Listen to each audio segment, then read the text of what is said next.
মার্কিন president Donald Trump গত ২৯ November ঘোষণা করেছেন যে তিনি তৃতীয় বিশ্বের সব দেশ থেকে যুক্তরাষ্ট্রে অভিবাসন স্থায়ীভাবে স্থগিত করবেন। প্রশ্ন হলো, বাংলাদেশও কি পড়বে ট্রাম্পের এই নিষেধাজ্ঞার আওতায়?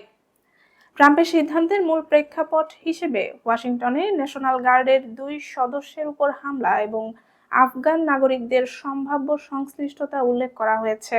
ট্রাম্প প্রশাসনের ভাষ্যে এই পদক্ষেপের লক্ষ্য হল যুক্তরাষ্ট্রের নিরাপত্তা বজায় রাখা, পূর্ববর্তী প্রশাসনের নীতি সংশোধন করা এবং অভিবাসীদের ভয় দেখানো। তৃতীয় বিশ্ব বলতে অর্থনৈতিকভাবে অনুন্নত বা উন্নয়নশীল দেশগুলোকে বোঝানো হলেও ট্রাম্প স্পষ্ট করেননি কোন দেশগুলো অন্তর্ভুক্ত। তবে পূর্ববর্তী নিষেধাজ্ঞার তালিকায় Afghanistan, Chad, Congo, Eritrea, Iran, Haiti, Libya, Myanmar, Somalia, Sudan, Yemen সহ আরও কিছু দেশ রয়েছে। এই নিষেধাজ্ঞা দরিদ্র দেশগুলোকে সবচেয়ে বেশি প্রভাবিত করবে। প্রভাব পড়তে পারে মূলত বিদেশে থাকা পরিবারের সদস্যদের উপর।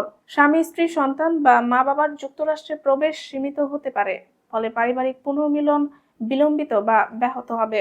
গ্রিন কার্ডধারীদের ক্ষেত্রেও সরকারের পক্ষ থেকে পুনঃপরীক্ষা করা হতে পারে, যদিও তা শুধুমাত্র যথাযথ আইনি প্রক্রিয়ার মাধ্যমেই সম্ভব।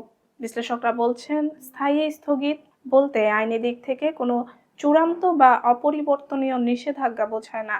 এটি কার্যকর হলে ভিসা প্রক্রিয়া আরও কঠোর হবে, নিরাপত্তা যাচাই ও ব্যাকগ্রাউন্ড চেকের সময় বৃদ্ধি পাবে।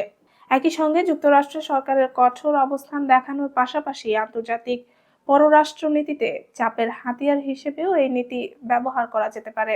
বাংলাদেশ আপাতত এই তালিকায় না থাকলেও ভবিষ্যতে অন্তর্ভুক্ত হওয়ার বিষয়টি উড়িয়ে দেওয়া যায় না। সম্প্রতি ৩৯ বাংলাদেশিকে ফেরত পাঠিয়েছে যুক্তরাষ্ট্র, যারা অবৈধভাবে দেশটিতে প্রবেশ করেছিলেন।